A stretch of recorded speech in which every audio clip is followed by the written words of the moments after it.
Our next speaker is my mentee, but sometimes I think she mentors me in life. I love it. We have a great mentor-mentee relationship.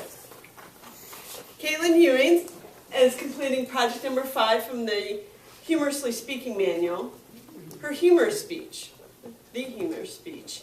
The objectives of her speech are to entertain us with a purpose. This 7 to 9 minute speech, Jay, 7 to 9. This is the timing for her speech is 7 to 9 minutes. Please welcome Katlyn Ewens with Ride Along.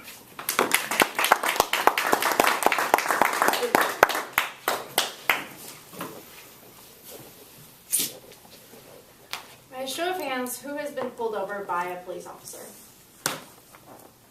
Everyone. Now by a show of hands, who knows a police officer personally? Fewer people. And who wants to be a police officer? I do. Like right now. Okay, we have one. Madam Toastmaster, fellow Toastmasters, and guests, many of you know that I am an intern at Mayor Stanton's office, and Doug is my boss. One of the first days I came into the office, Doug said, "We have a police ride-along opportunity." And I got super excited, and he said, "So here's a list of the areas by the most activity, and here's the list of the times by the most activity." And I said, "Well, Doug, I want the place with the most activity and the time with the most activity." So he said, "Okay." He writes my name down, and I forgot about it because 3 weeks had gone by. I finally received an email from a woman at the South Mountain Precinct telling me that I needed to fill out some paperwork and our ride-along would be on its way. So I filled out the paperwork, and we scheduled a date, March 5th at 8:30. But I had to be there at 8:20 because I had to be there before their briefings. So I show up, the man at the front desk checks me in, and I head to the back where they have me wait in the break room. He says, "Well, it's going to be like a half hour, so do you want to turn on the TV?" And I said, "Sure." So he's flipping through the channels, and the Bulls game comes on. And I thought, perfect. And he said, "Yeah, go Bulls." But I didn't want to start an argument, first impression, so I just said, "Sure, go Bulls." I'm watching the game, and there's about 30 seconds left in the game when Sergeant Wood comes in. He introduces himself and tells me that I'll be riding along with Sergeant Bartley. Kind of like Barkley, but not. So he comes in, introduces himself, and he seems like a really nice guy. We go and find the cop car that we'll be riding in, which is very hard because they all look the same, and it's a big parking lot with all of them. We get in, and he tells me about the ride-along curse, that anytime he has a ride-along, nothing ever exciting or adrenaline rushing happens, and it's kind of boring. So I thought, this is great. I'll get to ask you all of my questions. And he looked at me like, great. We get in the car, and we had 2 really interesting phone calls that night. We're in the car, and we get a call that there's been a car accident involving a Sequoia, and a 13-year-old was driving. And I thought, this is interesting. We pull up to the gas station. Sure enough, the Sequoia has smashed into one of those water things, and water is just pouring into this gas station. So Officer Bartley says, "Yeah, I think you can get out on this one. It doesn't really look like anything dangerous is happening." And I said, "Okay."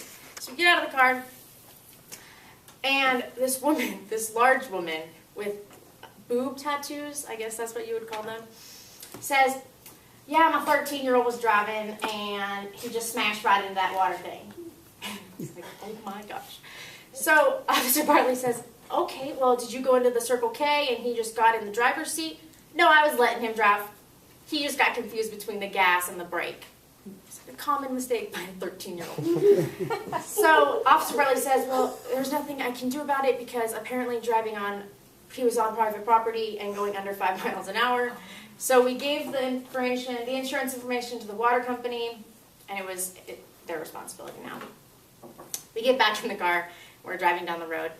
We hear another call on the radio that says there's a man outside Silly Steve's liquor store with a chainsaw trying to saw down a tree.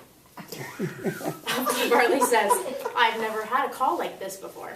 I said, yeah, me neither. We're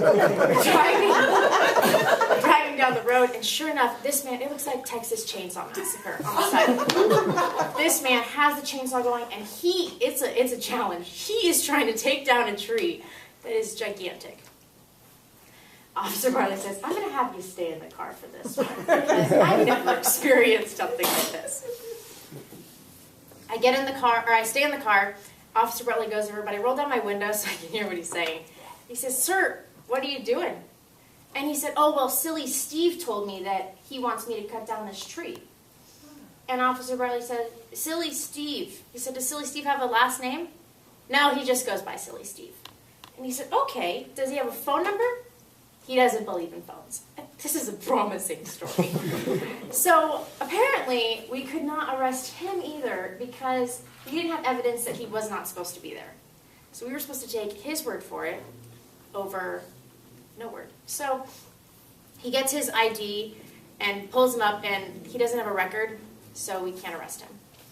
The man who actually called in the call was parked there, and we had to go talk to him and explain, tell this poor man that we couldn't do anything about the man sawing down the tree. He was not happy about that. But we moved on. We received a lot of phone calls that night. A lot of them were noise complaints or cars parked in the alleys. And our last call was a domestic violence case, which kind of hits close to home, so I wanted to see how the officers handled this situation. We show up, and the girlfriend has called that her boyfriend beat her up, and she has the marks on her arms, and there was a witness. So we get her testimony and the witness's testimony, and then pictures of her injuries. So there was enough evidence there to arrest the man. We head to the house, and he just said, yeah, I was drunk, and I messed up. So we didn't say, okay, go ahead. We arrested him.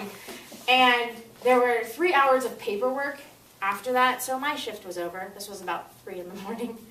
My shift was over, which I was bummed about, but it was okay. But I did get to ask the officer all of my questions, and my mom gave me some questions to ask as well. And I realized that officers have zero to no respect from our community. His area is supposed to have 11 officers, and they currently only have 4. So he normally, when they had 11 or more, he would stop random cars for traffic violations and check for drugs, or just run their license to see if there was a warrant out for their arrest, but he can no longer do that, which I think is damaging the safety of our city. And he said that he enjoys being a police officer, but he does feel that society is not a fan of him. So I would encourage all of you to respect our first responders, and not respect them like when you see them say, oh, thanks for not pulling me over or giving me a ticket, because, I mean, that's great too. But I think we need to advocate respect and encourage other people to respect police officers, because I personally don't want to live in a world without them. Madam Toastmaster.